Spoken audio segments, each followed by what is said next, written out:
ప్రియమైన క్రైస్తవ సహోదరి సహోదరులారా, ఈరోజు మనం బాబేలు గోపురం గురించి తెలుసుకుందాం. సర్వశక్తి గల దేవుడి సహాయము లేకుండా పేరు ప్రతిష్టలు పొందాలన్న దురాశ మనిషికి ఉంది.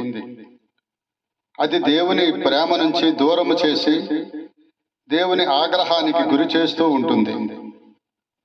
సీనారు దేశములో నివసించిన నోవహు తరువాతి తరము వారు దేవుని అనుమతి లేకుండానే తమ పేరు ప్రతిష్టల కోసం ఆకాశాన్నంటే గోపురం ఒకటి నిర్మించాలని ప్రారంభించారు. భూమిపై ఉన్న మనిషి ఆలోచనలు చెడ్డవి కావటం వలన దేవుడు నోవహును అతని కుటుంబము వారిని తప్పించి మిగిలిన వారిని జలప్రలయంలో నాశనం చేశాడు. కానీ మనిషి గర్వానికి నిదర్శనముగా నిలిచిన బాబెలు గోపురం నిర్మించిన వారిని మాత్రం దేవుడు నాశనం చేయాలనుకోలేదు.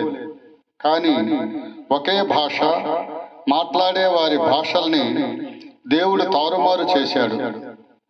వారు దేవునికి సమంగా ఆకాశాన్ని అందుకోవాలని గోపురాన్ని నిర్మిస్తూ ఉన్నారు.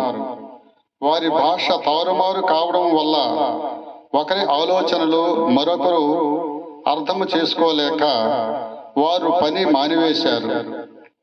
దేవుడు వారిని అనేక భాషలు మాట్లాడే వారిగా చేసి భూమి అంతటా చెదరగొట్టాడు. మనిషి అహంకారముతో నిండినప్పుడు ప్రేమ పూర్ణుడైన దేవుని ముందు తమ ఆలోచనల్ని సమర్పించడం గాని తోటి వాళ్ళ ఆలోచనల్ని పట్టించుకోవడం గాని చేయరు. అప్పుడు యెహోవా అహంకారపూరిత అద్దాల మేడల్ని కూల్చివేస్తాడు, అహంకారుల్ని నశింప చేస్తాడు అని ఈ విషయము ద్వారా మనకు తెలుస్తుంది. దేవునికి స్తోత్రం. హల్లెలూయా.